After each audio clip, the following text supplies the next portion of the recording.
scientists and engineers and business leaders.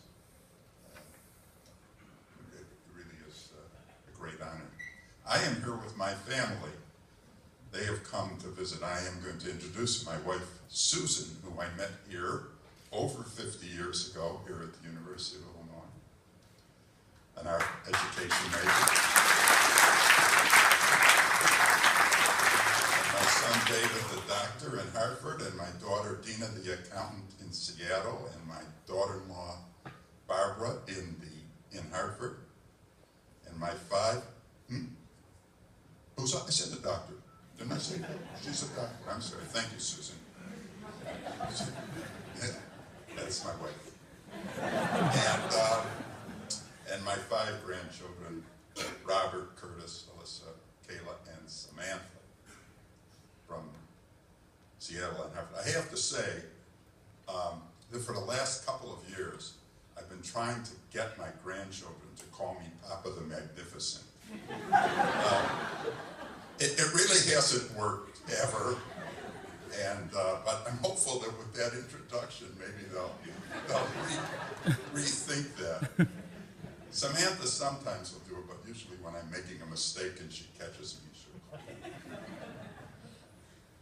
You know, when I was thinking about what to say, I came up with, you know, I don't know if you noticed, but George used the word lucky about 10 times in his presentation, and that's the word I would use and will use 10 times in my presentation, because that's a big part of all of our careers. We were the right place at the right time with a good team, and it just happened to work.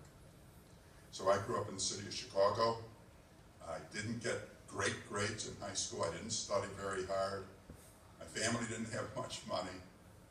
But at that time, I could come, because I lived in Illinois, I could come to one of the great universities in the world, less than $100 a semester tuition, and work with people like John Bardeen and Dave Lazarus and my thesis advisor, Jim Kaler and Charlie. I'd get a fabulous education. That was pretty lucky. I was also, you know, most lucky I met my wife. So that was a big deal. In 1970, when I got my PhD, jobs were kind of tough. Vietnam War was winding down. There weren't a lot of jobs. They needed money to pay for the war.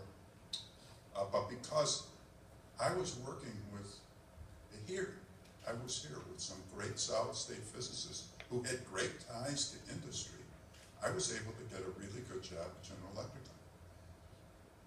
And I got invited. I was doing solid-state surface physics, and then I started working with some television cameras, some new television cameras that people thought could be useful for medical fluoroscopy X-ray systems.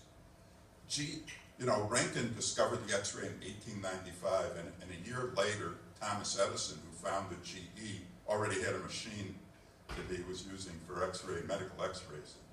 That business in 1970 was still around, and it wasn't very big and it wasn't very profitable. But I was trying to improve it, and that's what I was doing when I first went to GE. So about a year later, 3 things came together at the same time, really lucky.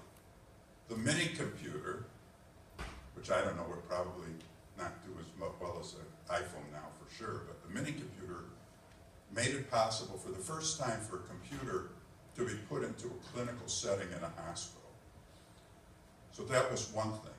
Another thing was that Godfrey Hounsfield from the EMI Corporation in England invented the CAT scanner. It was a machine that used X-rays, it took data. It took about 10 minutes to get the data of the brain, and it could produce an image which for the first time, called the computed axial tomography, or CT, could actually see a tumor in the brain. And the third thing, and I was lucky enough to be at the first Radiological Society meeting of North America where that was introduced, and I saw it and thought that was pretty cool. I went back to, first of all, it's a great machine. It uses X-rays and detectors and computers and algorithms and all sorts of things that physicists know something about, or at least know how to spell all those words. And so I came back, and what I wanted to do was to build a machine that was like 100 times faster, first machine could only be used in the head because you could hold it still for 10 minutes. As soon as you try to take an image in the body where you're breathing and your heart's beating, it wouldn't work anymore. So we set out, Jack Welch funded this thing, and we built the first machine that was 100 times faster. And after a few really tough years, it took off and it became a very fast-growing, very successful business for General Electric. And I got pulled along with it. I went out to Milwaukee to help get into production of the first system. And I became engineering manager for all of CT, and then engineering manager for all of their products. Then they made me a business manager, and I had to learn about profit and loss. I was running this $600 million business for a while, and then I left to start my own company, and then sold it and came back to GE, where I was senior vice president of R&D for the whole company. So all that happened, and I was very, very lucky to have it happen. And the thing is, I owe so much back to the University of Illinois for it. I mean, not only for this honor, which is quite amazing, but the skills and the opportunities that the University of Illinois gave me to let me have that great career. And most of all, of course, for introducing me to my wife.